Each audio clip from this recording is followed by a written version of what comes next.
What's up, everybody? Welcome back to Punch Drunk Nerd, the podcast for three friends, three amigos, three bambinos come together, talk about nerd shit.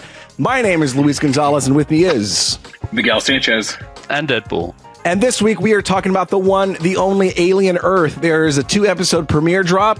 We're going to talk about that later in the episode. If you saw that thumbnail and you're like, ooh, I want to hear about that, well, then go down to the description, fast forward right over there, and you can jump right into our discussion. However, we're going to start off with some news. News number one, I am walking on a treadmill. Why?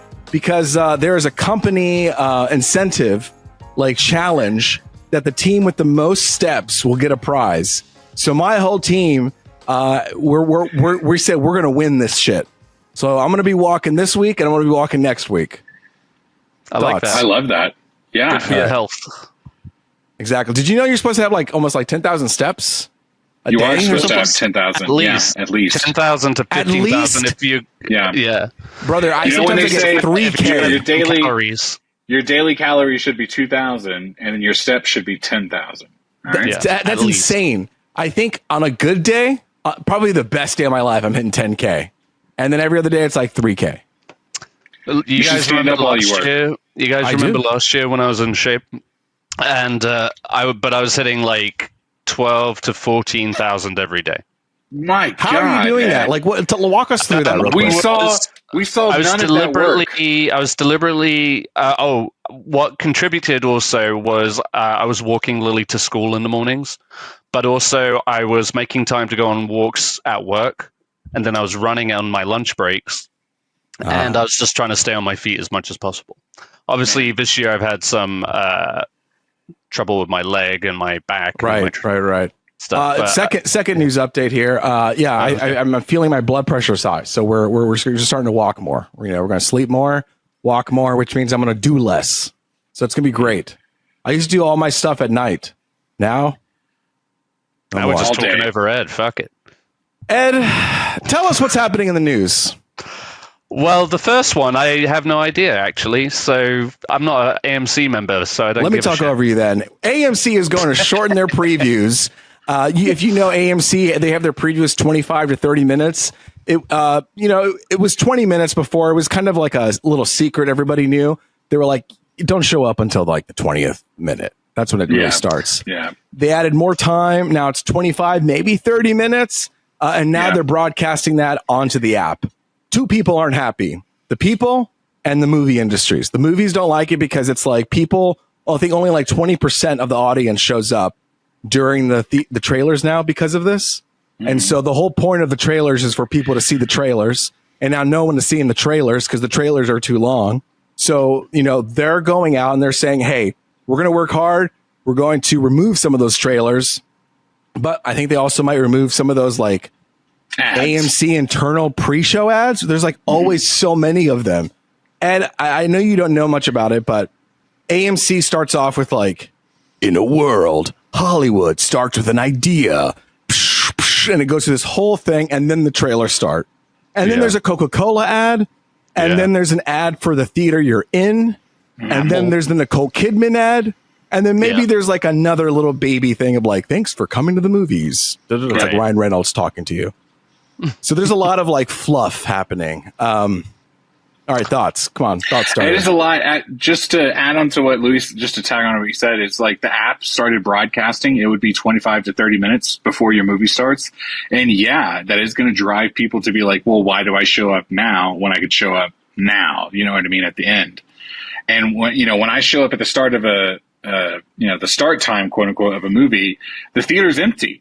And, the last 5, to 1 minute before the movie starts, all of a sudden people start, filtering in.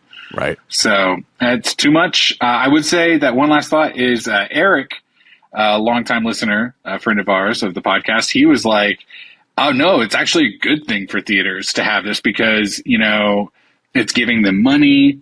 Less people are going to the theaters. So like the ad payments are like paying for theaters now. And I think logistically, I think that works, but I do think there is like a middle ground. Like you're there to see a movie, like the people come to see movies and you need to like work with the people, A lot of people do base their movie going within time slots. Sure, if you say you're going to like a 6 or 7 o'clock movie, all right, that's your evening. You're doing an evening at the movies kind of thing. But if you're trying to see a movie during the day or whatever, you're turning essentially a 2-hour movie into a 3-hour movie just by having to accommodate for all of that. I think, like you say, it's a fine line. Like, yes, obviously you want people not like us who don't know about upcoming movies to get that on their, get these movies on their radars. But yes, when you throw that in with the theater promotion, Regal, as you guys know, that's my theater of choice. They also have a lot of self-promotion stuff speckled throughout the trailers. You get like an Apple ad or whatever, and yeah, that shit adds up after a while. So yeah, it's a fine line. I do respect the fact that at least AMC, in light of also recently, didn't they just say like start posting the actual start time of the movie or something on their website? They started to post it. That included the trailers before it, right? Or something like that? They would put the time, and then underneath it, they would say there's 25 minutes of trailers. See, at least I feel like AMC is trying to be conscious of this, audience feedback. I think they're picking up on that. I get it. Like, people don't plan ahead like we do. They're not as like OCD about seeing a movie where I'm like showing up like right on time, trying to catch the trailers. I'm not getting snacks really. I'm not getting drinks, and I'm just walking straight in. But people do want to get their snacks. People do want to get their popcorns on a Friday, Saturday, weekend night. It's going to be busy. There's going to be lines. You have to account for that. So yeah, it's a mixed bag. There's no winning really. If those movies started promptly at the start time, people would be walking in late. And they complain about that, right? Which is even more of a distraction. Yeah. They're trying to find their seats and like, excuse me, that's my seat. Something interesting that I've talked about recently, because I've seen it a couple times, like with the Odyssey trailer and the Avatar trailer recently is, AMC tells you 25, 30 minutes of ad time before the movie starts. You show up. They run all the very last minute, like Nicole Kidman fucking ads, right? Like we're here, the movie's about to start. And then they go, and by the way, we have that big special trailer we want to show you. And when I went to go see Fantastic... What the fuck? I thought I finished all my trailers. Why am I being thrown another trailer right now? I saw Fantastic Four for the second time a couple weeks ago, and the same thing happened when they played the Avatar ad after, right before the movie started. And someone was like, more? And I was like, kind of, I get that. You know what I mean? But at the same time, they're like, well, if we're going to show the one fucking ad, you know what I mean? Like, that's going to be the surprise. That's the other thing, too, is like, there was a point where it's like, and now time for your feature presentation. And that would be it, not leading into another trailer. You know what I mean? It's like that. And then sometimes you get these pauses. Like I said, you get at Regal, I noticed they tend to have Apple commercials, and then it's a pause and then cut to another trailer, A trailer, I will say, there's also something to be said about the audiences that they're showing to. When I took Lily to go see Fantastic Four, there were like one or two trailers. There was like one battle after another, which is an R-rated film. And that was a, Red Band trailer, essentially. It still had like cuss words and stuff in there. And she, I didn't know how to explain that afterwards. Exactly. Fucking Leo. It was, but you also played weapons, Yeah, I was like, okay, how do you? I tried telling you that before you saw that movie. I tried telling you that. I remember you telling us that, and I actually think we missed that one. I'm just like that trailer is so vivid in my mind. I'm like, that would be a little traumatizing for the younger kids, The fuck was that? That was the weapons. The weapons title, and then it has the triangle. We haven't seen it yet. Stop. It's the trailer. It's the logo. It doesn't matter.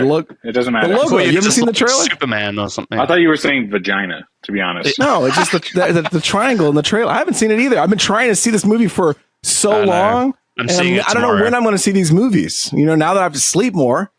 I'm not going to see anything. AMC started adding more trailers to this stuff because early 2025 was their weakest first quarter since 1996. So they wanted to bump up the advertisers, which is what we got. Now we have too many ads. So now they're going to try to go down a 10 to 15 or something like that. Anyway, to a more reasonable amount. They're going to try to expect to roll this out by end of 2025. So all right. You put too many trailers. Now the studios are pissed because people aren't showing up. So it kind of, you know, you got to win, can you? Literally, you got to find that perfect balance. Can I say one quick thing? I know we're about to move on. Can I just one little button to this conversation? Is I saw a hot take on the internet today where the guy goes, hot take, get rid of assigned seats at movie theaters. Like, let's all just show up again. Nope. I know. That's a bad idea. That is a hot take. I knew you guys would feel that way, but I just want to say, and while I kind of agree because I love picking my seat, like that's the era we're in now, but also there was kind of some magic. Obviously, like not those like big showings you're trying to go see, not the opening night, not the big special IMAX, not the big whatever, you know what I mean? But like just walking up and being like, yeah, I'm just going to go sit wherever I sit. You know what I mean? There's something kind of fun about that, and I kind of appreciate it, is all I'm saying. I get it because you're very particular about where you sit as far as just like your comfort zone. Yeah. And if you can take a handicap seat, my friend, you are going to take No. it. Yeah. You're like, get out of there, handicap. Roll them off. You move them in the front so they're like this. And then you sit down and you're like, ooh. I said and then you go pee the 2 friend times. of the handicap. Okay? I will take It's like the the fastest way companion. to get beer in the handicaps. Also, the handicap seat is not a seat; it's just an open space on the floor. I'm not sitting cross-legged on the ground. You know what I mean? Like that's where you put your popcorn and your beer. You put it on the handicap section. Let me sit on the ground because I want it. You know what I mean? Yeah. To your point, Miguel, I just remember a time where I went to all these big movies. And Say it. I had some friends who would delay me, and we would be sitting up in the front cunt fucking row because. But CFW. Ed, tell the time about that guy yelled at you for taking up too many seats. Remember when you had to reserve seats, like with your you had to put jackets down, lay them down. Yeah. Ed, you remember that? You remember that moment where that guy yelled? How could I forget? He was like, "Are you serious right now?" He mouthed off that guy. Yeah, he was pissed. Jackets. I put every item that I had on me that I could take off. Like wallets, phones, spread it around. It was like me and Nick Plasko, I think. It was the two of us, and we were trying to save 8 to 10 seats, something ridiculous like that. Yeah, he was not happy. That guy he was on a date with a girl, and he was like, "Really? You're going to do that?" And he sat in front of us, and it was no big deal. He sat in front of us, and then he mouthed off the entire movie. I remember that. I remember he made a lot of comments. What movie was it? I'm trying to remember. Oh, it was probably something like Avengers or something. Matrix it was, 2. No, it wasn't. No, I didn't think it was that. Between I want to those say it was like Wolf of Wall Street or something like that. It was possible. I'm not fucking leaving. That's what you could have said. Yeah, exactly. So no, we are in a better time because of it. That was like living like cavemen back then. I guess. I'm so glad that now if somebody is sitting in my seat, I can wave my phone in their face. It's like you know. Have you ever kicked anybody out of a chair for sitting in your spot? I think I've done it one time. Only one time. I've been like, this is my seat, and they're like, I've only done it one time, like when the theater was packed, and it was just like, no, this is. And the alternative is like, this is the fuck seat. You know what I mean? There was one time where it was like reverse. I was in that position. I was kind of drunk, and I just like half looked at my seat and I was like, oh yeah, these are, and Sarah was like, are you sure these are our seats? And I was like, yeah. And then this group of fucking twats, it was for Barbie, in fact. And Sarah and I had seen Oppenheimer that day, and then we went and got some drinks in between. And it was like a group of teenage girls, they didn't do anything wrong, and they were just trying to get to their seat. I was like, no, this is our seat, I promise you. Fucking asshole. And then I pulled out my phone. I was like, nope, I'm absolutely wrong. So sorry about that. And then just scooted up. It was you fine. Dropped a lot of slurs, and you're like, whoa, actually, my bad. That's stupid cow. That's not who I am. I'm sorry. Yeah, after that, I always double check my ticket. Anyway.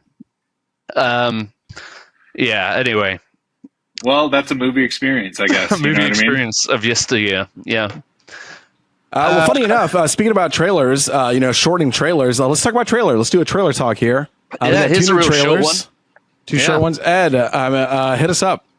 All right, A24 is having a year. Damn, maybe making too many movies now. Can I say that? I'm going to say that right now. A24 is making too many movies.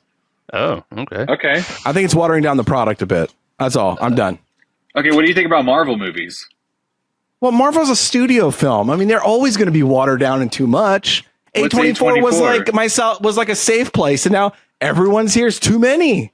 It's too much. I just think a year or two ago, A24 was like, we're going to do action movies now, and I think that now they're becoming a bigger studio. They're becoming more. But your kids will watch A24 movies and they won't have the same reverence. You know what I mean? At the end of the day, it's the product. It's the final product. No, well, I know, but some of the products. We're putting the A24 name on too many things. Is what I'm saying. That may not deserve it. Well, they've broadened their repertoire. They were pushing a couple movies on us this week. I couldn't believe it was 2 A24 trailers you made me watch. There were some other my ones. My jaw dropped. Guess when what? the There's second other one ones I was not excited for. So, let's get to it. All right. Well, the first big one. Hey, we know we've got two Safdie brother movies coming out. They've split up, and now we're getting two movies. The Smashing Machine, starring The Rock, Johnson, and that's coming from Benny Safdie of Happy Gilmore 2 fame. Oh, fucking yeah. And then it's the other fucking Safdie. The other brother, Josh Safdie, is coming out with Marty Supreme, the new Timothee Chalamet-led movie. Timothée. And it's about Marty Mauser, a young man with a dream no one respects, goes to hell and back in pursuit of greatness. Where and what field? Ping pong. Just figurative hell, right? Figurative hell. I think so. I mean, it would be great. That would be crazy if they suddenly went to hell. That's an A24 movie. You know what I mean? Locked in. Okay. And then on a tree, like a slow push on a tree, creepy noise. I know that A24 tree. What were you going to say, Miguel? When I was watching this trailer, I was into it, but I want to say that this was, by the end of it, I was like, oh, God, I wish I was watching this in a theater right now. You know what I mean? Like, wow. That felt like this feels like a tasty little trailer before a movie. You know what I mean? Oh, I see. You're saying you wish you'd saw the trailer in the movie. In the theater. Yeah. That's what I mean. I was like, oh, that was, well, I mean, maybe. You know what I mean? Maybe. Okay. I've seen a lot of trailers that I liked, and then I saw the movie, and I was like, oh. Yeah. But I was just like, I was kind of into it. I was buying the vibe. I did remember that like street shot of him like behind the scenes, like shouting in the New York streets or whatever. And I was like, oh, that's right. That's that movie. Is that the one where he's like, that video? You'll have to be more specific. No, actually, I know what you're doing. Yeah, he did do the mustache for a while, and I guess that's what this was. You know what I mean? But I was digging it. You know what I mean? The ping pong thing, very Forrest Gump. You know what I mean? I was like, oh, fuck yeah, I get it. With that, like it even kind of parallels some of the Smashing Machine. Like some of the shots feel very Safdie-esque. If I didn't see that one, but I'll take your word. It's like that real wide shot of him and the other guy playing ping pong, and it's like kind of I don't know. It just feels like it's got that energy to it, that kind of like Uncut Gems energy to it. Maybe not as stressful, but the tone, it doesn't feel just like a little ho-hum biopic. Yeah. I actually don't know. Biopic. Is this a real person, Marty Supreme? Is this after the guy who makes the hats, the Supreme hats? Well, now you're just blending up things. Who is this guy? When was he alive? Marty Mauser. While you're looking for that, I just want to say real quick on the ping pong scenes when they're like smacking the ping pong ball across the table, I was like, that ball's got to be CGI, and they're acting their asses off right now. Yeah. I was like, damn, it looks like he's like. The reason why I was thinking that is because we did a ping pong tournament at work recently, and I was so bad at it. And no, it's fine. It's like it's fine. But I was just like, no, imagine being on screen and being like, you have to hit this ball like this and it has to look good. I'd be like, I'm out. Okay, like that's not my But we're going to pay you $5 million to do it. I'm in. Okay, and I'll grow the mustache. It's based on real life Marty Reisman.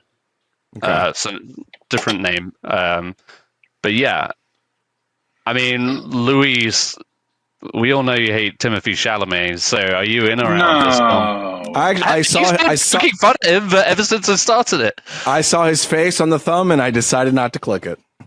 So this is a trailer I would have loved to see in theaters, because then I could just watch the trailer. Okay. I feel like I've disappointed you, Ed. Well, no, I'm saying. I guess I was. I mean, I did hold a gun to Miguel's head, saying, "Hey, watch the trailers." He did make me do that. The gun wasn't on my head. Why did that happen? I feel left out. Well, I guess you weren't here yet. Okay. You're getting your steps in. But no, I guess I'm just. I know some things have rubbed you the wrong way about Timothée. I think I'm just cooling on him. I think give me some time, and then we'll be back at it again. It's just like when you go to the same restaurant over and over again. Like you just got to take a break. Can I tell you? There's certain actors. We have too many actors showing up in too many movies now. Timothée's one of them. Another one is 24. Damn it! What's her name from? She's in that one movie with Lanthimos. Emma Stone. Yeah. She's another one. She's in too much. Or too many of his films, or No, just too much in general. Like I keep seeing her. Okay. It's like it feels like the roster's small and the actors. I like her a lot. I like Timothée Chalamet. I like them too. I'm just like, okay, again, I get it. Like I'm not coming to the same theater. Like I like it. I just need I can't eat the same restaurant every day. Don't start. I'm sorry. I brought up food. I should have brought up food. Okay, now I'm not going to start it. Please. It's like I can't go to the same library every day. You know what I mean? Okay, I like that. Switch it up. Can't read the same book every day. Yeah, that's good. I read Harry Potter all the time. Listen, I don't hate them. I'm just saying how I feel is from my gut. Like I'm sorry. I can't deny that for some reason. How many times have we seen fucking Pedro Pascal this year? You're right. Pedro's one of them. He keeps showing up. He does. I don't hold it against him. I know he just wants to make that money, and he's enjoying this. Absolutely. This and sometimes you make a movie and it doesn't show up for 2 more years, and then at some point, like in 1 year, like all your movies come out. I get it. Like I want to, but look at Leo. I mean, that guy doesn't come out with a movie every single year. You know what I mean? He has a movie every 2 or 3 at least, but usually it's more than that. Basically, whenever Marty has the energy. Listen, I don't feel good about what I'm saying, is what I'm saying. It's like, because if I was an actor, I would want to act all the time, too. It's fun. It's of course, put me in everything. But I just, I don't know what to tell. I mean, me and my gut, I just sometimes have different opinions, Well, you also know there's like this whole studio or like agency algorithm where they're just like, well, whoever has this many followers, like these are the people that every studio is trying to cast right now. You know what I mean? Yeah. Like if fucking Tom Holland becomes James Bond, that can't happen. That will not happen. Cannot happen. I don't think that's going to happen. I'm going to bet $1,000 it's not going to happen. But if it did, though, hang on real quick. But if it did, though, it won't. It won't. But no, I'm saying, I'll cancel the podcast. I get it. No, I get it. I'm just saying though, but. There's a lot of things that happened in this world recently, baby, that we just had no control over. Okay, like what? Name one. Name one. Trump. Off the podcast. I'll tell you, Ed. Ed. Fucking Trump. I'm just saying, if tomorrow they go, and then as soon as Tom wraps Spider-Man, he's going straight into Denis Villeneuve's James Bond. And then they go, and that's it. Whatever. We don't give a fuck. That's what we're doing. You would just have to accept that. You know what I mean? I don't think I would. Why? I don't have to. I don't have to see it. All right, love that for us. Miguel has emboldened me to stay strong with my feelings. I feel like I'm. That's my Miguel. And it's real fun. It's real fun. No, you know what? It's because I've been a people. This is the thing is, no, I'm not.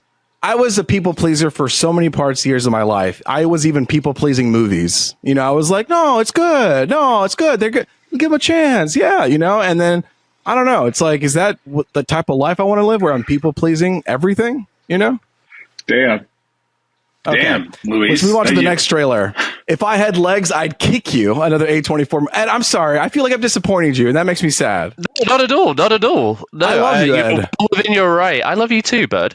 You have not disappointed me. I promise. Listen, maybe think of this as like just a growing pain. Like I'm just like going through my weird, awkward growth stage. I'll come out the other end back as a cinephile. I don't know. I'm just in rebellion teenage years right now. I just think someone with such a prominent mustache and slightly hotter than Timothee Chalamet, like, I mean, you should just be on board with the things that he does. You know what I mean? Who, Timothée? No, you. For Timothée? Be on board with Timothée? Yes. Yes. If I had legs, I'd kick you as another A24 movie coming out. Ed, you want to talk about that one? Yeah, so the reason why I put this on here and why I was like keen to share it, because I guess it showed up at South by. Say the full thing. South by Southwest. Loser. Is that right? Yeah. SW. I don't call it cans. I just call it I call it canas. I call it like candies. The chicken candy. place. Hey. Go, candy boy. No, so yes, this one was getting buzzed a lot. Talking of the Safdie brothers, this has been compared to Uncut Gems a lot. It's very stressful, so maybe this isn't the vibe. But this comes from Mary Bronstein, starring. I don't know about you guys, but I like Rose Byrne. Rose Byrne. Ooh-hoo. Yeah. Yeah, oh, yeah. and Love it. Well, it seems like a very, this is like a really cool spotlight role for her. Anyway, it's about with her life crashing down around her, Linda attempts to navigate her child's mysterious illness, her absent husband, a missing person, and an increasingly hostile relationship with her therapist, who is played by none other than Conan O'Brien. I have thoughts. I'm ready to go whenever you're ready. Well, this is like literally like one of his first feature roles. Yeah. Which is kind of cool. I remember him saying he was going to do this, and he was like, yeah, I just like, I was watching his podcast, I'm pretty sure. And he was like, yeah, I was just like, I have this moment in time where I can do something like this. And he was excited to do it. I will say this, like watching it, like I love Conan O'Brien. That's number one. I want to get that out of the way. Watching the trailer, I was like, okay, let's get a couple more Conan O'Brien performances under our belts before we like really start judging him. You know what I mean?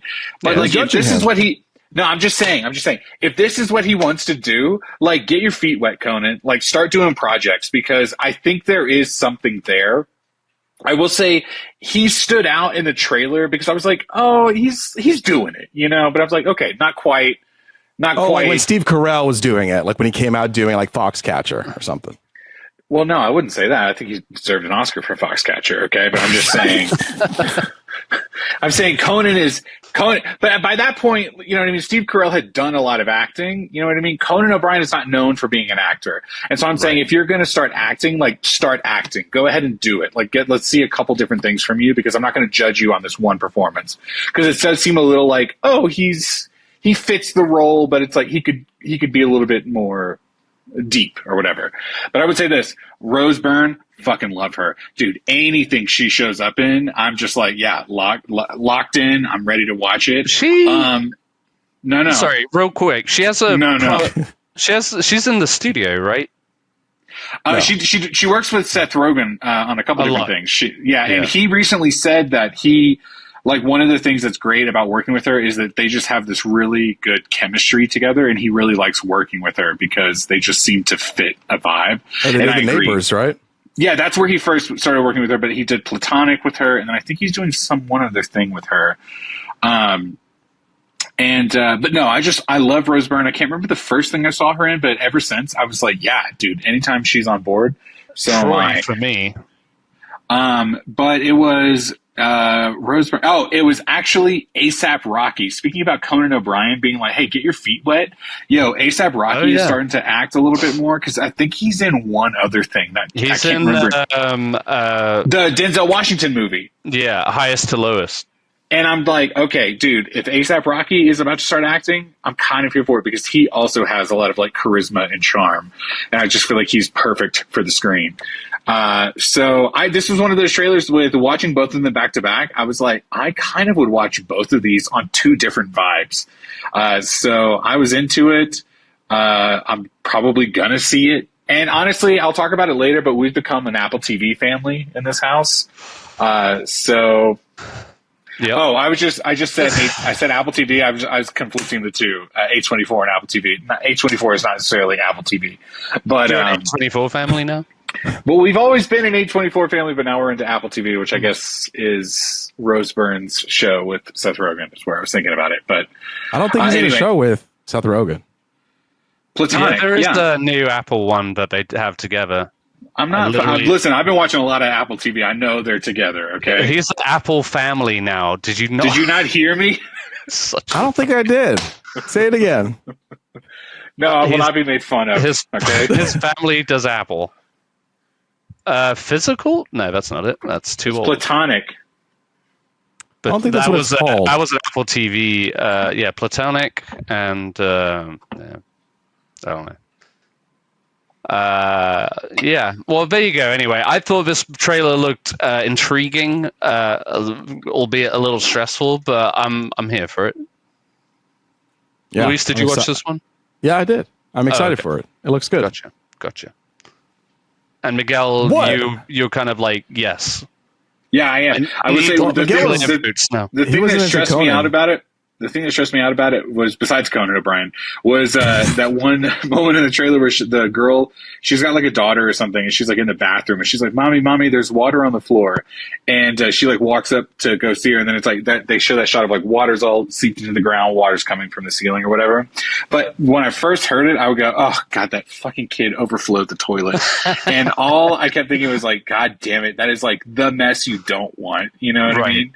Yeah. Like let me overflow the kitchen sink. That's fine. Okay, because I'll sop it up. Let a pipe burst. Let a pipe burst, and it sucks, but I will deal with it. But let a toilet overflow so bad that it's soaked into the carpet. Get the fuck out of here. All right, no one wants to deal with that. All right.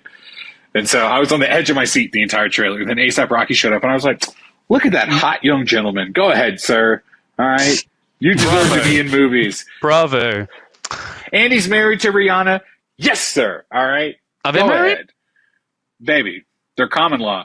You know what I mean? You know what that's like, Ed. I'm just trying to... I'm in denial. Well, that movie comes out October 10th. Just in time, baby. Perfect for Halloween. Get spooky. Speaking of Halloween, let's talk about some more spooky things. Alien.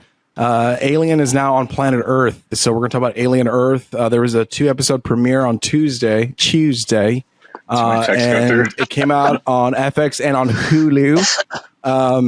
Yeah, I mean, each episode's like an hour long. I watched it last night in the darkness.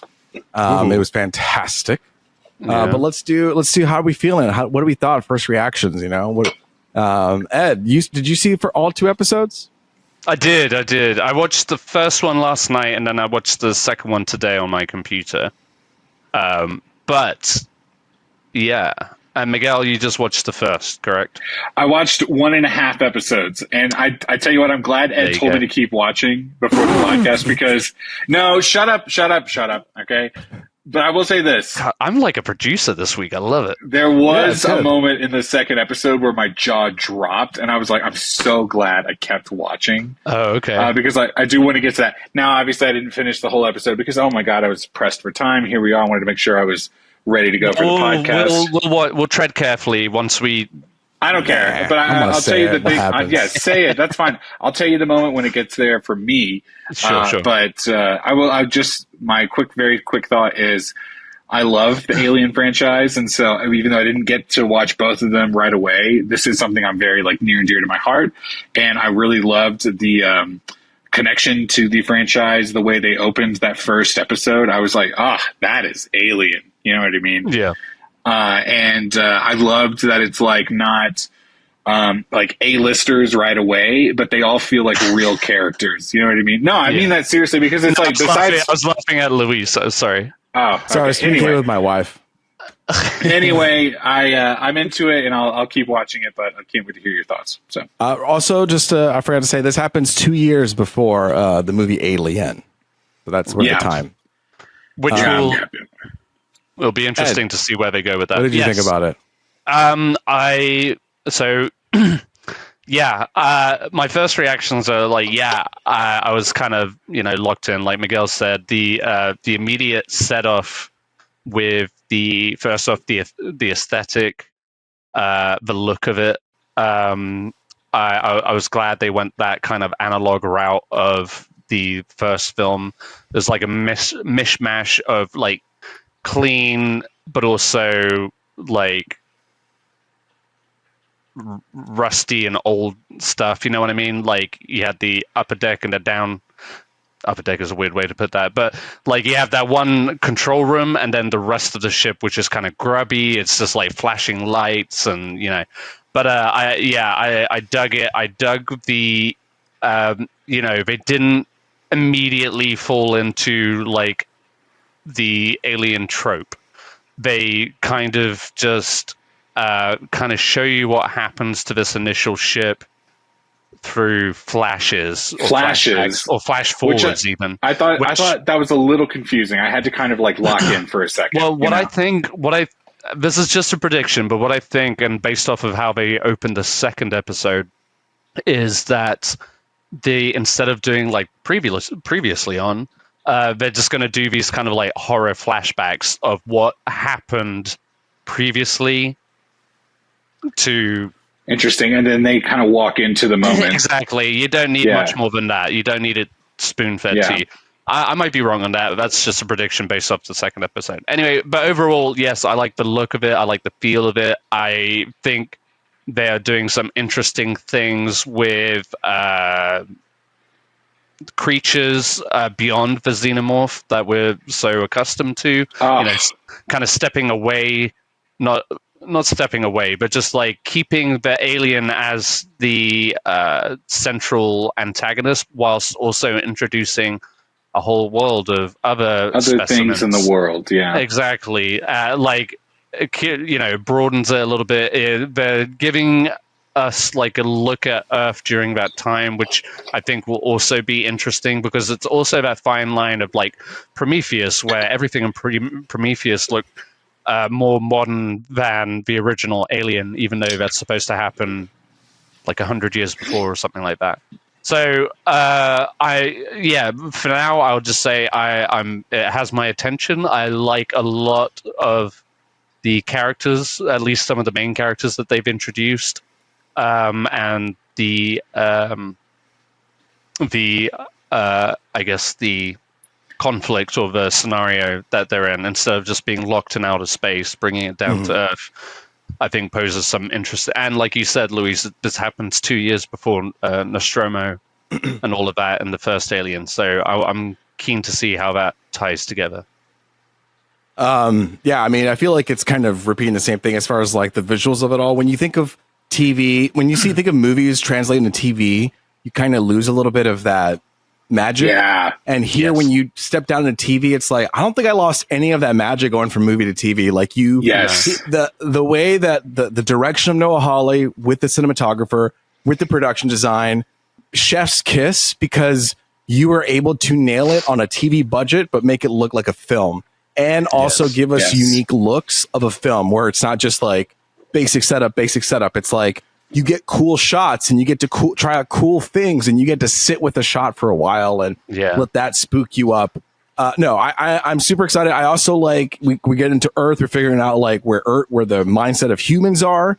And I think just to kick off the conversation here for Alien Earth, especially episode 1, there are 2 main storylines happening. One, there is a hybrid guy who's like half robot, half a human. He's trying to make sure he keeps all the species alive. Obviously, the species break out on the ship, and the only way to kind of preserve everything, we think, I don't know, he's going to crash it into Earth. So he has all these species. He's going to make sure it gets delivered to Weyland-Yutani. It's a Weyland-Yutani ship.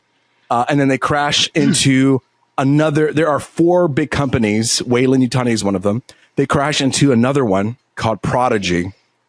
And then that kind of is our second storyline, where basically like this rich kid is taking kids who are dying and transmitting them in their mind into a synthetic brain. And so there's basically like an intelligence race going on, like a race for eternity, like how the race of human evolution. How are we going to get there? You know, this one says synthetics, this one says hybrids, and here we're doing I guess this is the hybrid. You know what I'm saying? Like there's different ways that people are doing certain things. And here they're taking a little child and putting it into the body of a synthetic because synthetics, because a sick child, because synthetics don't grow, so they have to be put in an adult body. Yeah. And so you see, what's happening with her, how they're dealing with it. And the ship crashes. And, basically then we get to the story of Wendy, who is our main character, and her relationship with her brother. And that's just kind of like where I'm locked into, it's like the two characters is like those two. And then the dude on the crashed Maginot. Like those are the three. I'm like, I'm locked in when they show up. The cyborg, you mean? Yeah. Those are like, I'm in. Which is one of the elements throughout all the Alien movies that I love is the androids, the android characters. They always just pose this unsuspecting threat. You never know when an android is going to turn or whatever. And this one kind of like right from the off, obviously. Just kind of, he is about the mission kind of thing. So that was cool. It's like, fuck everybody, sinister. Kind of thing. Yeah. What I thought was cool about that is they really mirror that opening, that first crew from Alien in the Nostromos. And in the kitchen, right? Like when they're eating and stuff? Yes, and he's like the Dallas character. He's the captain, and to make him the robot was interesting, but also the fact that they tell you right away that robots not only are the synthetics, but there's like 3 different tiers of them. And so like this tier of robot can be a captain, but he's also this like he's a cyborg is what he was. And he's like this in-betweener, right? And then, but there's synthetics, and then there's even another one, you know what I mean? And so, right in the first episode, it's like at 3 the credits species or the 3 whatever. Yeah. Their lead is a hybrid. He's a cyborg, and then the other characters is synthetic, right? Like, and it's interesting. One of the things that I was like, you guys, I don't know, I've said this a million times, is I don't love prequels. I don't like going before. I think the first thing you see is like a start for a reason, and when they go, well, let's see the before, it kind of dilutes it a little bit. But what I loved about this was, and I'm still a little hung up about the whole couple of years before Alien thing, but what I love about it is they go, we're really kind of focused on, in the first couple episodes, the robots. Like, let's give you the Earth lore, because if of all of these corporations, one of them is going to rule the galaxy or whatever. And it's okay. Yeah, why are they racing to get the xenomorph and stuff like that? Yeah, it's like, okay, give me a little bit more of the corporation side. At least that feels like a little bit unique and different. And so I agree with you, because it's like usually when you do a prequel, you're like, oh, let's explain the background or the origin story of the villain. And here we're not, already happened. We're not doing that here. We're basically like taking this object and being like, okay, that's cool, but what's happening on this side of the world? And then you're turning the object the other direction, seeing that perspective, but you're keeping the alien stuff still a surprise, still a mystery. And, when I was hearing a Noah Hawley interview, and he's like, yeah, we're going to add that feeling of like surprise with new alien creatures, but they're going to keep that whole like progression of life. Like, how, you get the face hugger, then the chest burster, then the xenomorph. Like there's a progression of things. And so you start seeing like other creatures have that as well, potentially, where the guy gets stabbed in the neck.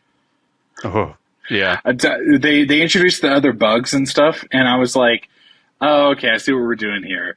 And there was that shot where the 2 guys get like trapped. I think that was the second episode, maybe, or maybe it was the first one. The first, where they get trapped on the pole, and then the bug releases, and it's like, okay, it's the face hugger moment of the thing, but it's the new bug.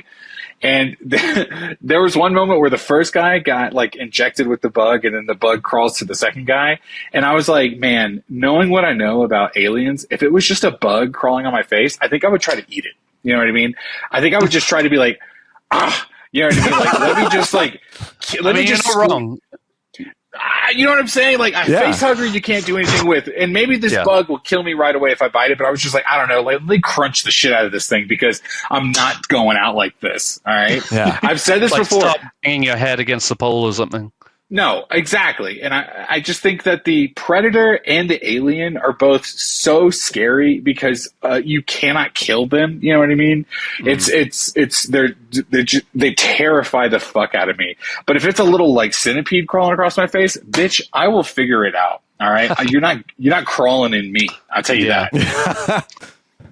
There's beyond that, I mean, they in the first episode, they set up a handful of creatures that we still haven't even met yet. Like there's like that bulbish one that's just hanging on the roof. It's like eyes or whatever. Yeah. Well, there's the eye one on the cat, but then there's a bulb one that just has like sticking out. Like on it has cat? Damn, I gotta watch this again. Okay. Oh god. Oh yeah, it's okay. Never mind. Where did you get? Where did you stop? Actually, I would love to know. Can I Where did just you get stop? to the moment and then you guys can talk about it? Yeah. So the moment that I saw was okay. So then they cut to them.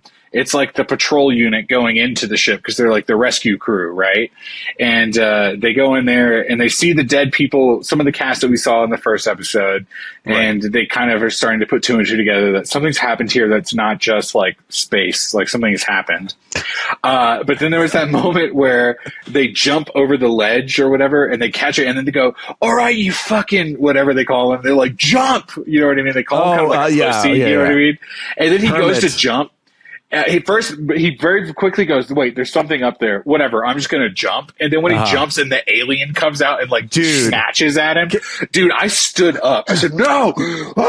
I was like, if that's where you stopped, buddy, watch it tonight. Lock in. Because that is basically like, that's what we're doing today. It's so fun. What I felt in that moment was Ed was telling me, no, baby, keep watching. It's so good. And when it was like, that was the first moment, I was like, okay, we're locking in. I got to do it. But then the podcast started and I had to kind of move on. I was just trying to, push you to say, furthermore, so we could just have the conversation, whether you liked it or not.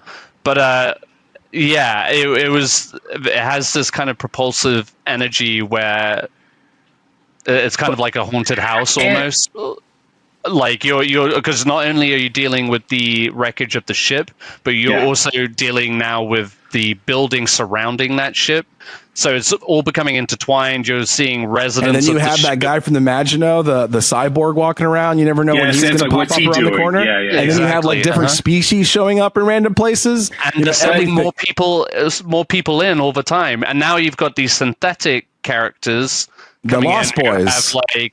The Lost Boys, yes. The superpowers or whatever.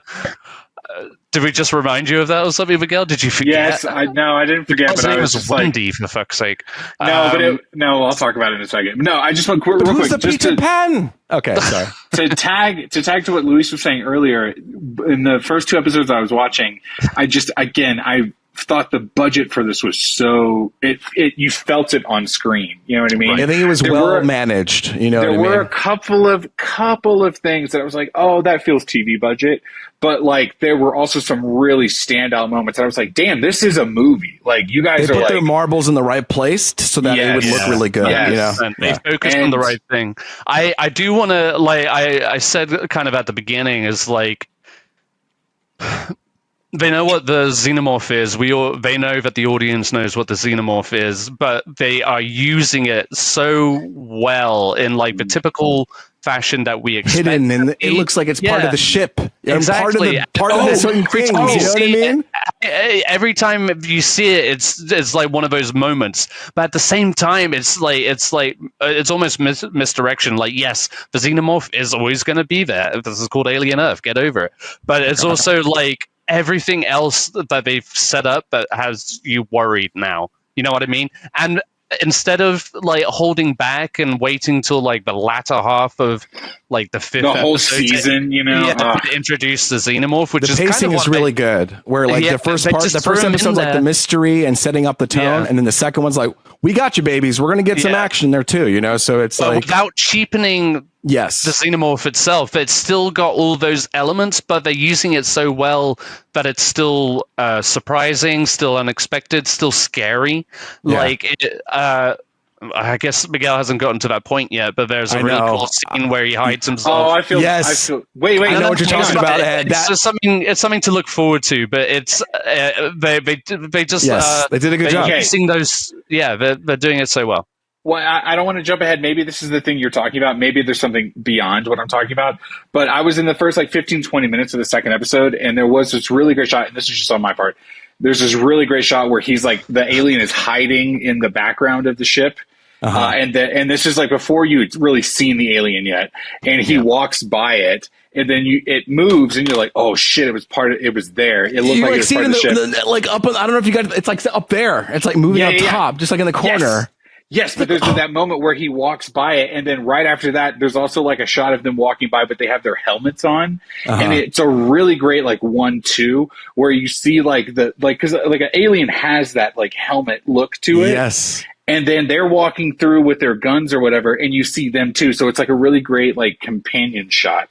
Oh man, I know I didn't get all the way to the moments you guys want to talk to, but I'm into it. Like I love There's Alien. enough of that already speckled throughout. Like I'm saying, they balance it. They're not shying away from what this is, which is an alien show. So they're going to give you. It's like it's the main character. They want to show it to you. They do a good job of creating like tension and then release. Yeah. You know what I mean? Like tension, release. Like it's like horrific.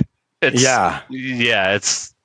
And I'm surprised. I guess I didn't know if they were going to like hold back on some of the violence or whatever, and it already feels like we're going to get even like more fucked up shit along the way. But they have not shied away. Especially because we've now got these characters that feel like, oh, we're hybrids. We can't die. We're superhuman. I mean? Yeah, we're superhuman. Nothing can destroy us. And it's like, I'm sure this is going to be a moment, but like this whole vibe of like kids dying and being turned into the synthetics or whatever, I had emotions about that. Like I was just like, well, if my son.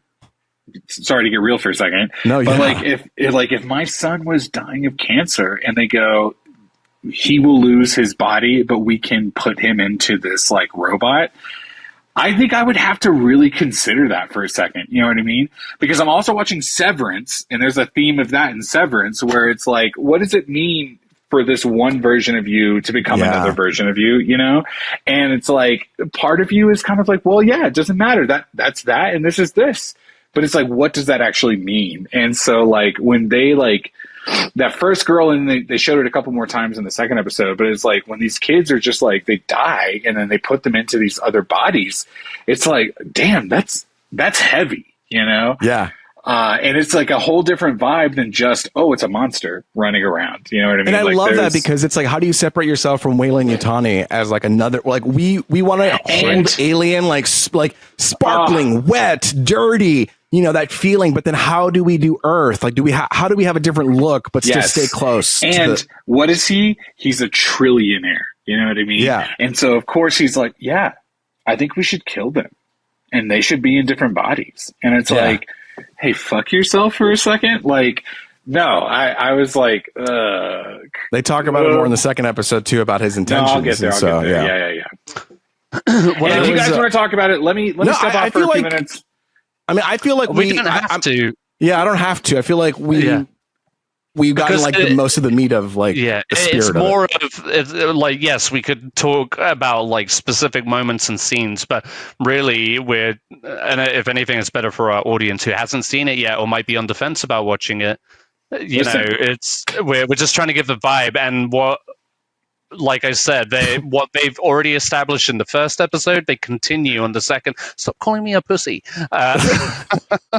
They're continuing that trend in the second episode. It's quite clear, and like you said, they're gonna deal with the face huggers and stuff. They're already building to that. They were in the first episode. That's not like a spoiler, but it's and also it's an alien show. Like, hello. I'm trying to get like, be practical about and just wait and see what happens. But what really drew me to this in the first place was Noah Hawley, who we've talked about it before, but I love the Fargo series. I think it's like a great series, but I think it's kind of underrated. Yeah. I feel, but like every single season that has come out with that show has been consistent, entertaining. The cast is always rock solid. He gets the spirit of what you come for that thing, and so he's able to do that for Alien as well. He gives something refreshing every time, which, like I said, it's getting me excited. I'm trying to be, just hold myself back a little bit, but like just the way that these two first episodes have been, I'm just like, what the fuck is he gonna do come episode 7 or 8? You know what I mean? We're building up these like relationships with these people, and now you're like, oh no, don't. Yeah, exactly. I didn't realize Noah Hawley was Fargo, which is FX, and so now it's just like an FX family kind of vibe, right. Because Which they also brought in, hence the Peter Pan. Oh, that makes sense. They brought the lady from Fargo. But also Timothy Oliphant, he was from FX's Justified. You know what I mean? He was also in a season of Fargo. Yes, but before Fargo. Okay, maybe he was in Justified. Okay, but I wanted to say this. No, shut up. What I wanted to say was I love Timothy Oliphant, and I just I dig what he does, and so the fact that he showed up, and I was like, oh, and he's also this what are you like? What's your vibe? You know what I mean? And maybe it is the character. Maybe this is just a testament to him. But I am a little I don't know how I feel about you just yet. You liked it better in Fargo, I hear. Okay. But it could be, like you said, it could be a testament to his character. You know what I mean? Like that he's playing. I agree. I agree. And maybe I'm just, he is a little bit off. Everything's a little bit offsetting a little bit. Nothing feels comfortable. You know what I mean? The whole topic of children dying going into bodies, this man is uncomfortable. Everything's uncomfortable. He's going to be the robot that is oh, you're the robot. You know what I mean? He's the one that's going to fuck around. I mean, I'm assuming. I don't know. That's my guess. He's the... What was that company called, Luis? Weyland-Yutani. No, the other one, sorry. Prodigy Corporation. He's the Prodigy thug, henchman. He's the key player in all of that. He's there to make sure that the company gets what they're looking for. Which is the whole theme of Alien. Trying to get it. Exactly. It's these corporations trying to fuck the... At least aliens don't try to fuck you over for a profit kind of thing. You know what I mean? They just want to kill you. And they're fucking you over somehow, though. I tell you what. Yeah, I know. Wasn't that the quote from Aliens or something like that? At least aliens don't try to screw you over for profit. Yeah. Okay. Anyway, three things I wanted to say really quick. One, I think it's interesting the state of television, actually, entertainment. Because as they kept showing TV and as kids were watching and the way that they were consuming things, I was like, we're literally 100 years from where we are now. And they are still referencing stuff that for us, they did Ice Age. They were talking about Jackie Robinson. They were talking about Peter Pan. And so the fact that there was no new quote unquote fresh content was already kind of telling for something for me. It's like, oh wow, is entertainment itself been cut out for profit so that's for something else that now there is no new entertainment, that the only way to get it is to get what you have, to go to the archives and watch that stuff, because we no longer need it. We don't need to create it anymore. We have enough of it. Let's move our energy into this thing. So that was interesting. Another thing that was interesting was in a Noah Hawley interview, he's like, this is a situation where humans are trapped between the past of just this animalistic xenomorph and the future, which is the hybrids and the synthetics, and humans are just caught in the middle of each thing that could just completely destroy it and ruin it. When you see the synthetics or the hybrids grow up, you're like, oh shit, humans are going to be fucked. I feel if you let that continue to grow, they're going to eat it. We're going to be eaten on this end, and we're going to be eaten on this end. Whether it's nature or if it's technology. Right. We're caught in the middle of it. It's what that genius boy was talking about. In that, humanity has constantly been striving for more intelligence and they consume so much of it that it's intelligence that's subsequently taking over and that's why you got to have these synthetics that can harbor that much intelligence. And but you also got to give them emotions, or they aren't human anymore. Yeah, you got to. Yeah, exactly. You take away literally the human element, and they become like the captain guy. I'm blanking on his name, but just like kind of emotionless, unsentimental, scary fucking beings. So yeah, I love the way that they've set up that dynamic between that. We got a touch of the Weyland-Yutani company. We haven't seen a lot of them yet. It's been mostly focused on Prodigy. Yeah. Yeah, whatever I said. No. You're right. It's Weyland-Yutani, but we saw Yutani in the having it's two different corporations. Yeah, right. We didn't see Guy Pearce. We saw the Yutani part. But yeah, I just enjoy that setup, and then that we're seeing that corporate competition that is ultimately going to just get everybody killed. Yeah, it's got me excited for sure. 2 episodes strong for me. Oh yeah. Great. I mean, I feel like that's all I got to say. I know I said I had 3 things to say. I already forgot what the. I know. I'm sorry. I talked over you. No, it's honestly, it was not even important. All right. Well, good job, everybody. Did we do it? Yep. Thanks for joining us this week, everybody. Just kidding. We have a whole lot more. No, we don't, Ed. No, you said you're going to go fast, okay? Yeah, they are going to be fast. We used to have 2 hours and 45-minute episodes. I know. And now we don't do that anymore. You're welcome. Why not, okay? Miguel? Why not? Why don't we hang out? Yeah, let's hang out. This is we don't get to see each other all the week, and then you're like, I'm out after an hour. It's like, I'm sorry. I want this to be done. I want this to be done so we can go play Fortnite. Choke the monkey. Okay. Oh, well, we all know that. You think I'm choking the monkey mid-week? No, I said baby. I'm choking the monkey. I saved that for Friday, okay? Now we're going to get into what we're into. That could be something. What we're into, or whatever. Welcome to the After Dark of the episode, where we just chat about whatever, right? What we're into. Who wants to go? I don't got really anything to say. It sounds like you do. Yeah, but I can be real quick with mine, and then Ed can talk for a while, and then Luis can finish it up. About Outlander for the 100th time. Ugh. Yeah, you know what? I tell you what, I was joking when I put that on there, but I would say this, Ed, is now they're getting into the American Revolution, okay? So I know you're going to hate it, okay? No, but if you're watching Outlander, goddamn. Sure, doesn't make any sense. No, I'll tell you this. Every time I watch a new episode, I'm like, where the fuck are we? You know what I mean? Like, I can't believe we've gotten this far in the show. But it also is so good. So Outlander, if you're into it, watch it. The new season comes out on Netflix. The new season's already come out on Starz, and they're about to air it on Netflix. Okay. And I'm probably going to talk about it next week because it already came out. But no, really what I want to talk about is, guys, I mentioned I was an Apple TV family now, okay? And we've been watching Apple TV shows. Real quick, I just want to talk about, finally, I watched Severance for the first time. We're like 3 or 4 episodes into the first season.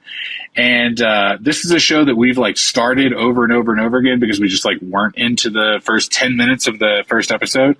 But my God, babies, what a show. This is it. Everyone's talking about it for a reason, okay? So now I can't wait to watch season 1 and 2 back to back. Are you guys watching Severance? Have you seen it? Oh, so Miguel, much. The fact that why do I even talk in this episode? Like, why do I talk about anything? You're always like this and that. And I'm like, I've talked about that. So I don't know, Miguel. Have I watched it? Just imagine I just like segued into a quick conversation about it. You know, you don't have to talk shit about it, okay? Listen, maybe I want to talk about it, okay? Not anymore. I'm over it. Yeah. Severance is shit, and I'll never watch it again. And honestly, the next Apple TV show is The Luis, Studio. Have you ever played Fortnite? I mean, you know. Go on. Severance. Yeah, no, I mean, I love Severance. Yeah, it's great. No, yeah, it's great. I'm 5 episodes in. It's great. I'm going to keep watching it. It's a lot of fun. Studio, I've also started watching. Ask me if I've seen it. You know what? I'm only watching it because you watched it, baby. All right, so there you go. Right. All right, it's a great show. Right. Thank God Luis told me about things. If he didn't tell me about things, I would never watch them. All right. Both of these are really great shows. We're having a lot of fun on Apple TV. Thank God we have the subscription. I'm getting rid of others. You know what I mean? Paramount, gone. YouTube Premium, gone. Okay. You got me onto YouTube Premium, and I'm actually on it now. Can you believe it? Baby, I'm counting. I'm like, what can I get rid of to get back to YouTube Premium? Because I can't do the ads. I cannot do the ads. It's killing me. It's been great, man. I can play it in the background, like on my phone, like I'm cleaning, and then I can just, picture pop up. I can look at other things while I'm on my YouTube. No. I've talked about YouTube Premium so much. I can't believe you sold me now. Severance, the studio, YouTube Premium. Guys, that's what I'm into. All right. So I was going to talk about Ring doorbell cameras, but I feel like tonight's not the night. Okay. We can. Did something happen with Ring doorbell cameras? Yeah, like you have one. Yeah, they revolutionized the world, Ed. Okay, that's what happened. What kind of robot could? No, we don't. We need a Ring camera, probably. Well, I would talk more about it, but I've moved on. I wish I had one, but I can't install it into my apartment. You know what I mean? So, sure. Yeah. What's your landlord gonna do? What's that? What's your landlord gonna do? Raise the rent. Let him. No, I thought they just stuck on the door. The door. Well, yes, but the problem is then you have to charge the battery for that. If you just stick it on the door, you want to install it and then plug it into the power supply so it's constantly running. I see. No, baby, they've upgraded since then. Okay, they're solar paneled.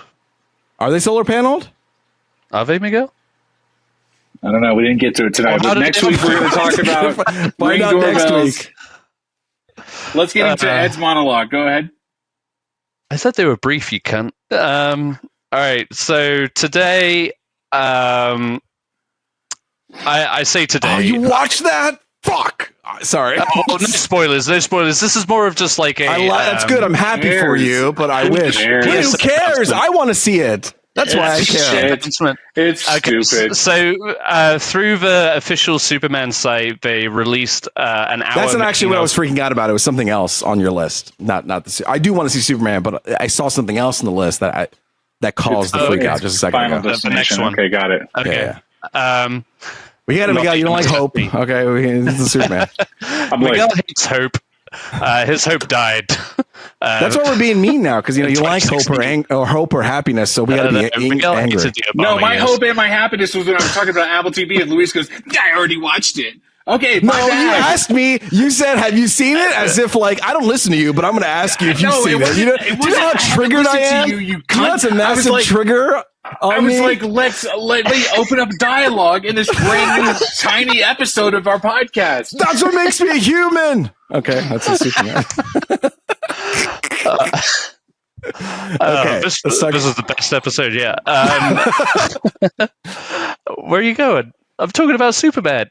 Anyway, okay. I got my AirPods in. It's okay. Okay. Hour-long Superman. There's going to be more, obviously, features with the DVD or Blu-ray, whatever.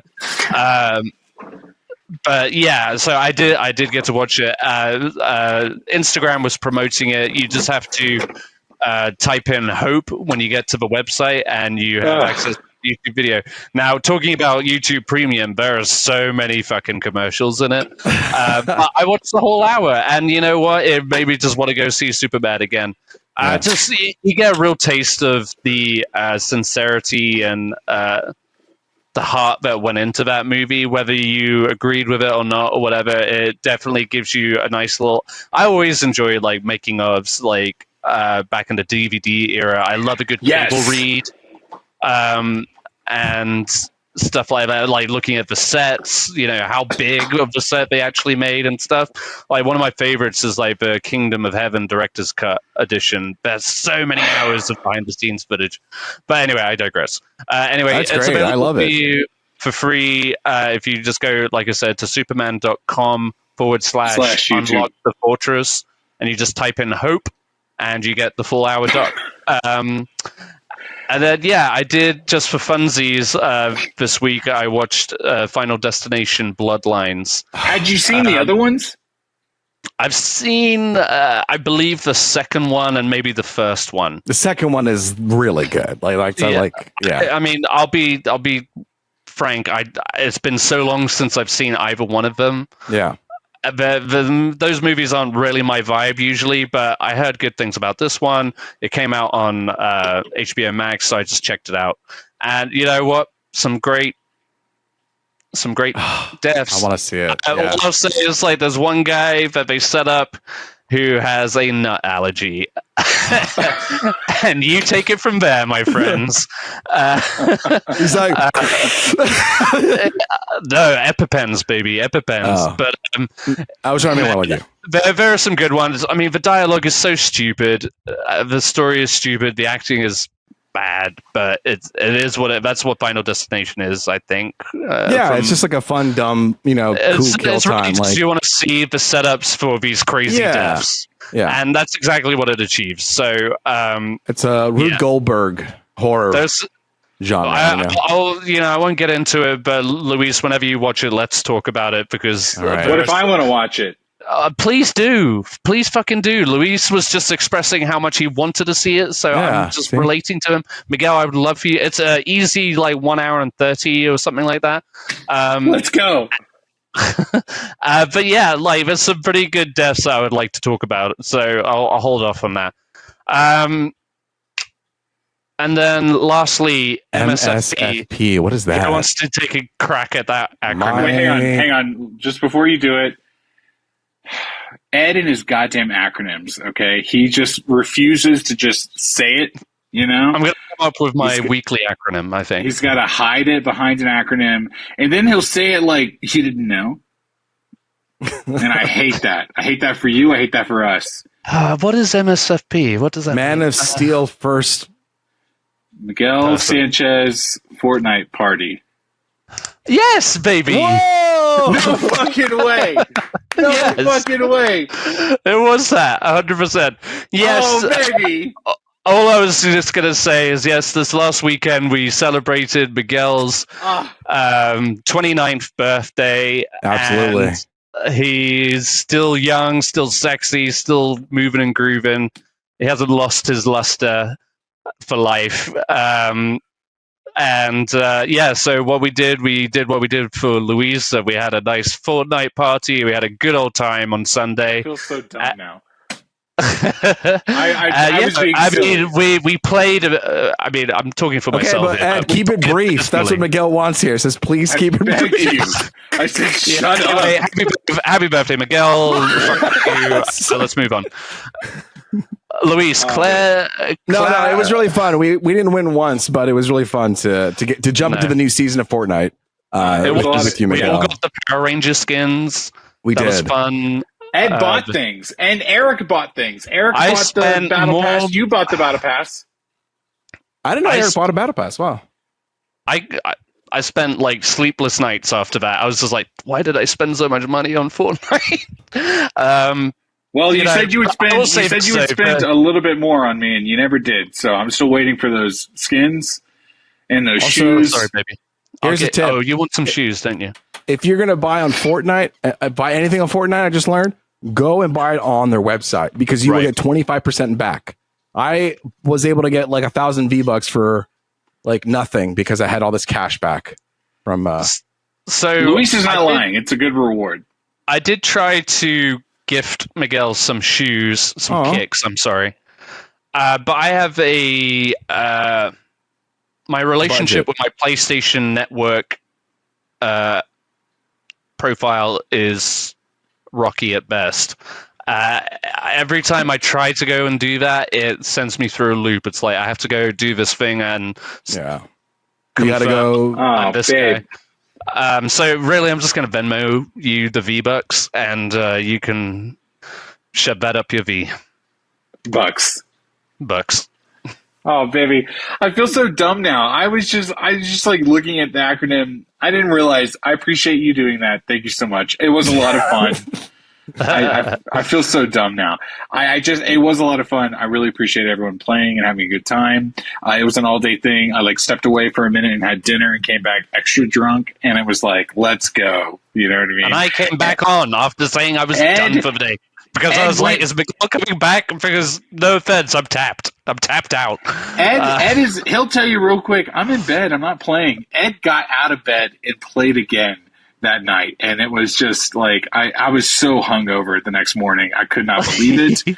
I had a great time. And and I only did it because Luis, I hate to come across like this guy, but fuck it. Luis had such a good idea for his birthday. And I was like, well, I want that too. I'm a little mooch about shit like that. But I wanted it for you too, because I also wanted to say, well, it's Miguel's birthday. You can't tell me not to do it. It's a great excuse, It was so fun. Ed Sarah played with us for a match. We came in second. Okay? Yeah, that was crazy. It was a lot of fun, so I really appreciate it. Sarah was even later. She was like, "Did you guys end up winning?" I was like, "No." No, and you know what? With the fact that Sarah's keep asking that makes me mad. But it's like it's more about the vibe. I will say this: I did ask Kristen. I said, "Hey, come down and play Fortnite with me," and she was like, "I love you so much." And no, I will not do that. Okay. So the fact that we got one on, I'll take it. You know what I mean? You guys got to hear how I thought about Sarah's playing. Bitch doesn't know her left from her right, but that's I kind of want to do it. I want an all wives Fortnite match. I think it would be hilarious. It would be so Sarah, short. Sarah, and Krista. Here we go. They would just the entire time be like, ugh. Yeah. Why am I looking at the ground? No, for real. Well, listen, that was a lot of fun, but let's talk about the thing that we're really here for, and it's the game of the century. Oh. Luis. So I got this. I forgot to talk about this. When I was in San Diego Comic-Con, I went to an Alien Earth experience, and I got this soda called Hyper Fizz. Prodigy Corp. It is orange Nova. It's got notes of orange. What's it say? Notes of orange cordial. Does that make sense to you? Yeah. It's cordial is like a concentrate or a syrup. Okay. Green tea and vanilla, and then it has. Yeah. Look at that. Like, how do you make a drink spacey? So I'm going to take a sip of this. Oh, do it. Okay, here we go. Ooh, that sounded good. Okay. Ooh, it smells kind of orangey, like Fruity Pebbles. Okay. But also like a little like medicine. Yeah. So not so good so far. So let me try it. Try it. I mean, you did. Yeah, you said like. Sorry.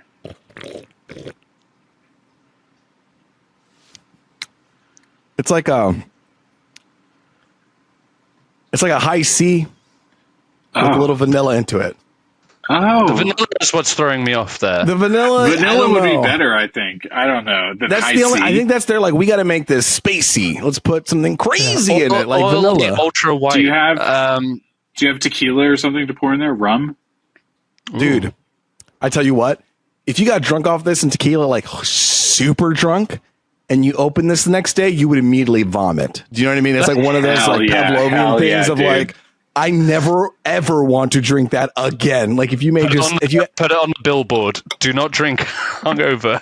You will throw up. This is not it. No, but I want to drink this. But no, I finished this game called Clair Obscur. I've been talking about it all the time. The only reason I wanted to bring it up, I know, really seriously, Luis. Honestly, for me, even I'm getting annoyed by myself, but I can't stop thinking about it. I'm just like over here looking up YouTube videos. I just like it a lot. I don't know what else to say about it. Really, all I wanted to say was I can't stop thinking about it. It's one of those games where I can't stop thinking about it, Miguel. And it's starting to like creep its way up to Last of Us territory, you know? Where so like, you had kind of mentioned that. Sorry, I don't want to step on what you're saying. No, please. I just was like, it was one of those things where you talked about it so much, and then I watched a trailer for it and watched some gameplay for it, and I knew right away, like, this maybe is not the game for me, but the way you keep talking about it, I'm like, I got to put respect on it, because it's like, anytime you can lock into a game and have like a transcendental experience, that's like I'm in bed just thinking about my actions. You know what I mean? I'm like, fuck, what does that all mean? You've told me before that you're not like a replayer. You don't like to New Game Plus. You don't like to start a game over, but you were kind of considering it for this game. Yeah. There's some obviously places I haven't finished on the map yet. And I'm thinking like, do I platinum this thing? Do I finish it? Like, what am I thinking? Like, I'll play Fortnite, and then a little bit of I have an itch to be like, why don't you just R1 that and get into Clair Why Obscur? not? You know what I mean? Why not? Or R1, or just slide it over. I don't know. You know what I'm saying? I got you. Yeah, that's it. Thanks for listening to the episode, guys. Do you think Ed would play that game? Oh, I don't know. I mean, do you like turn-based video games, Ed? Like Pokemon? You played a lot of Civilian or whatever. You what? I played a game called Civilian Civilization. No, I never played that game. I played Total War, which no, that's a strategy game. That's different. It's like basically you face a villain and an enemy, and then you have all these move sets, and you choose which move set to do to attack them. Yeah. But that's not what makes it like, sure, like, okay, whatever. Like, oh, you just push a button and then it does it all the action for you. But that's actually not all it does here in this game. What makes it cool is when the enemy attacks you, you have the opportunity to block or dodge. And every time you do that, you get benefits from it, which can make your moves even stronger. So it feels like an action game, action fighting game mixed with like turn-based roles. So like you can take your time and be like, okay, how am I going to take this guy down? Pop, pop, pop, pop. And then when he starts attacking you, you have to have some reflexes, and it feels very musically. So like when they attack you, you have to be like, pop, pop, pop, pop, pop, pop, pop, pop. And it feels like the animation feels so good.